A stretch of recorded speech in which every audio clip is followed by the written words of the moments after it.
March 3rd, 2026, 4:22, local time. The Yellow Sea, approximately 96 nautical miles west of the South Korean port city of Incheon. The water here is shallow, an average depth of 44 meters across most of the basin, dropping to 103 meters only in the Central Channel corridor. The seabed is soft silt and mud, a natural acoustic blanket that absorbs sonar returns and scatters active pings in ways that have frustrated anti-submarine warfare operators since the first nuclear submarine entered these waters in the 1960s. A US Navy Arleigh Burke-class guided missile destroyer is conducting a combined bilateral exercise with the Republic of Korea Navy, designated Exercise Iron Trident. The exercise has been running for 4 days. Tonight, the U.S. destroyer is operating independently from the Korean Surface Group, assigned to a northern patrol sector as part of a simulated anti-submarine warfare scenario. The ship is moving at 12 knots on a northeast by north heading. Its SQS-53C hull-mounted sonar is in active mode, pinging at 8-second intervals, sweeping the shallow water column ahead and to the sides of the vessel. The sonar conditions in the Yellow Sea in early March are described by the ship's oceanographic data package as severely degraded. The thermal layer is compressed. The sound velocity profile is nearly isothermal from surface to bottom, which means active sonar energy bounces chaotically rather than refracting into a reliable detection cone. A submarine that knows these conditions, that has trained in them, that has mapped the bottom topography and the acoustic shadow zones created by specific ridge formations, can reduce its detection range against an active pinging surface combatant to under 2,000 meters. That is 2 kilometers. In naval anti-submarine warfare terms, at 2 kilometers, you have already lost. Welcome. I'm your host at Navy Legends. Tonight, we are going somewhere that most people in the public conversation about North Korea do not go. Beneath the surface. Not the political surface. The actual surface. The sea surface. Because while the world's attention has been focused on North Korean ballistic missiles and nuclear warheads and ICBM tests, the Korean People's Army Naval Force has been quietly fielding a submarine capability that poses a specific, documented, and deeply underappreciated threat to surface ships operating in precisely the waters we are talking about tonight. This is a fictional simulation, but the submarine is real. The acoustic conditions are real. The tactical problem is real. And the solution, as you will see, is neither simple nor complete. Let's go back to March 3rd. The context is dense. 6 weeks earlier, in mid-January, North Korea had conducted its third ballistic missile test of the year. A Hwasong-18 ICBM fired on a lofted trajectory that reached an apogee of 6,200 kilometers before splashing down in the Sea of Japan. US and South Korean forces had responded with a combined show-of-force exercise involving a B-52H strategic bomber, 2 F-22 Raptor 5th-generation fighters, and a surface action group that included the destroyer now operating in the Yellow Sea. The show of force was deliberate. The message was deterrence. Pyongyang read it differently. In the calculus of the Kim regime, a publicly announced combined military exercise is not a deterrent. It is a provocation. It is evidence that the adversary is preparing for offensive action and that a preemptive demonstration of capability is strategically justified. That calculus had been driving Korean People's Army, planning for 3 weeks, at 2200 on March 2nd, 6 hours and 22 minutes before our timestamp. A Sinpo-class submarine of the Korean People's Army Naval Force departed its hardened underground pen at the Sinpo South Shipyard on North Korea's east coast. It transited south through the Korea Strait at periscope depth, taking advantage of heavy commercial shipping traffic to mask its acoustic signature, then turned west and entered the Yellow Sea through the southern approach channel at approximately 1:30 on March 3rd. The Sinpo-class is North Korea's most capable operational submarine platform. It displaces approximately 2,000 tons submerged. It carries a mix of locally produced torpedo variants, including a reverse-engineered adaptation of the Soviet SET-65E, acoustic homing torpedo, and a newer indigenously developed wake homing torpedo, designated internally as the Buryak-M. believed to have a range of 15 kilometers at 45 knots. And, in its most recent configuration, up to 2 submarine-launched ballistic missiles in vertical launch tubes integrated into the sail structure. Tonight, this submarine is carrying 4 torpedoes. No ballistic missiles. This is not a strategic mission. It is a tactical one. The submarine's commanding officer had a specific target.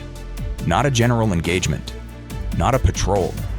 A specific ship, identified by its exercise participation profile, its acoustic signature logged during previous Yellow Sea transits, and its patrol sector assignment.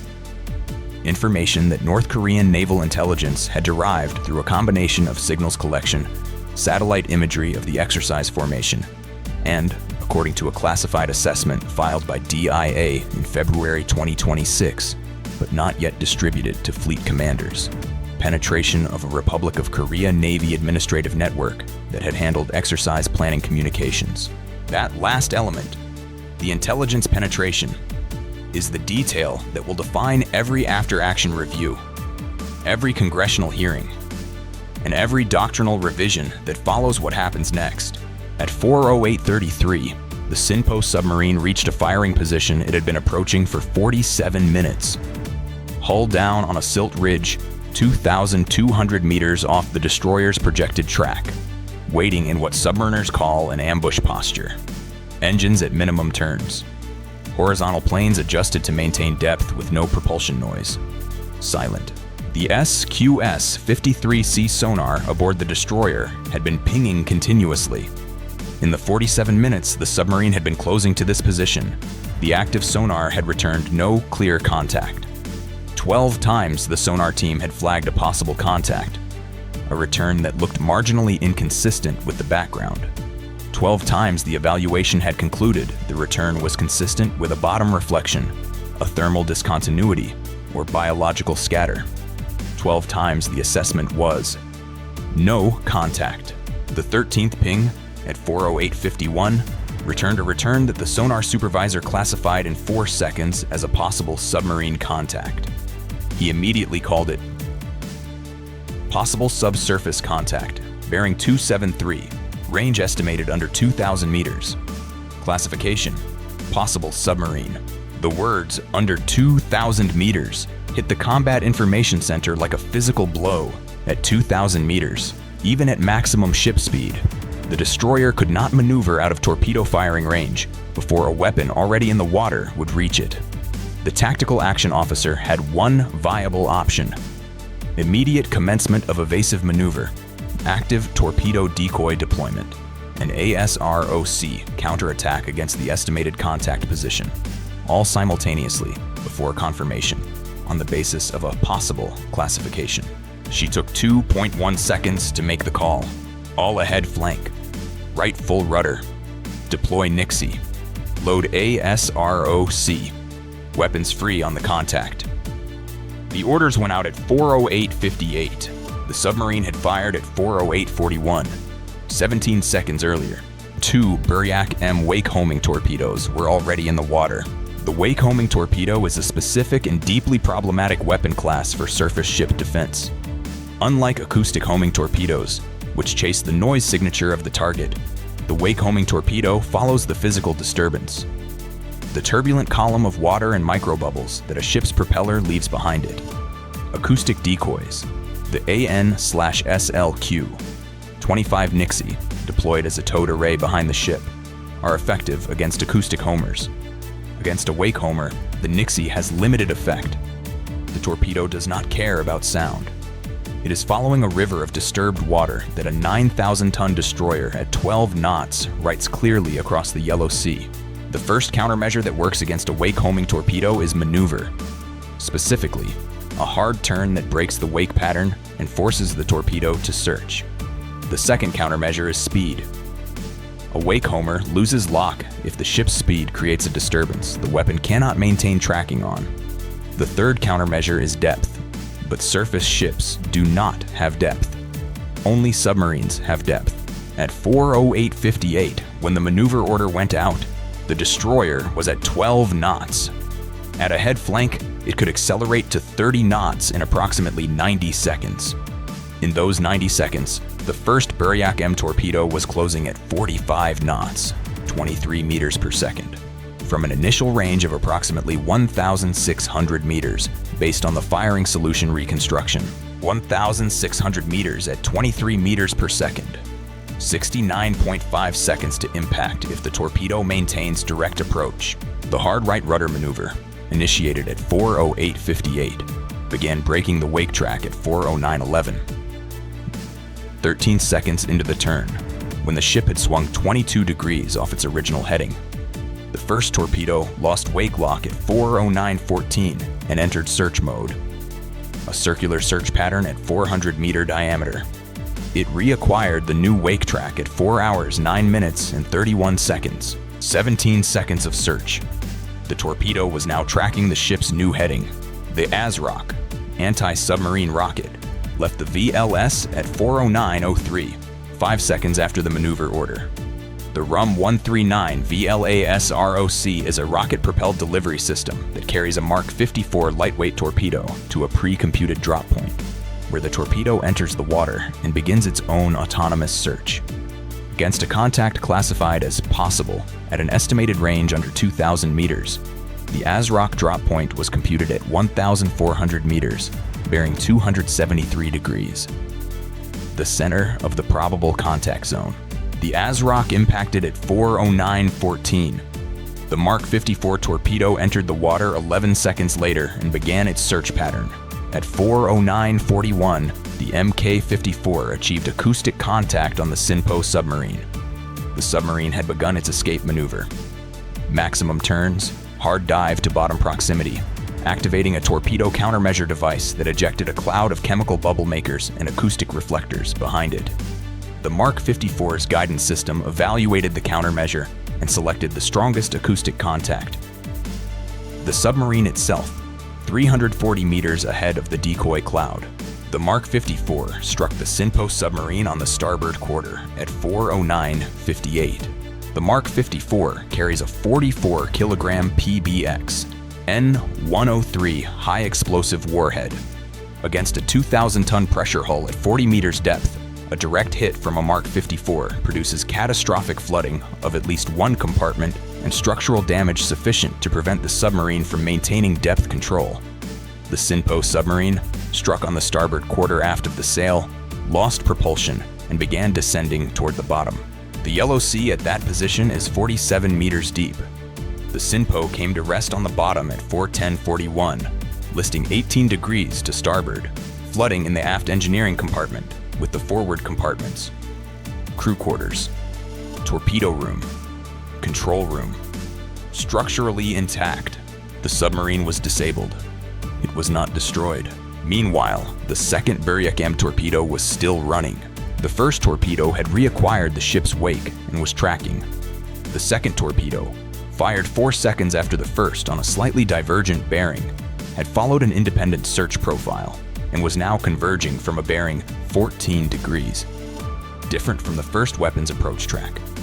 The two torpedoes were approaching from divergent angles. A standard two-torpedo firing doctrine designed to defeat single-axis evasive maneuver. The destroyer was at 21 knots and accelerating, 31 degrees into its right turn. The Nixie was deployed and active. The torpedo countermeasure launchers had fired 6 rounds of the AN/SLQ-39 acoustic bubble target, a passive noisemaker designed to confuse acoustic homing weapons. Against wake homers, the bubble targets provide marginal benefit by partially obscuring the wake boundary. Marginal is not nothing. The first torpedo struck the destroyer's stern at 4:09:47, 49 seconds after launch. 49 seconds after the weapon had entered the water and the crew had known it was there. The Buryak-M detonation, estimated warhead weight 80 kilograms, occurred at approximately 6 meters depth directly beneath the starboard propeller shaft. The underwater explosion created a pressure pulse and gas bubble that collapsed the aft hull section in the area of the starboard shaft seal. The shaft was torn free of its mounting. The propeller broke away. The explosion killed both screws instantaneously. The port shaft absorbing shock damage that rendered it inoperable within 8 seconds as the shaft alignment distorted under the torsional stress. The ship lost all propulsion. It also lost steering. The rudder control system, hydraulic actuators mounted in the aft machinery space, was destroyed by the blast. The ship was now dead in the water, yawing slowly to port on its last heading. 31 degrees into a turn it could no longer complete. Flooding began immediately through the shaft seal breach. Not catastrophic, because the watertight integrity of the shaft alley was maintained by automatic isolation valves that closed within 3 seconds. But serious. The aft machinery space was flooding. Emergency damage control parties were moving within 90 seconds.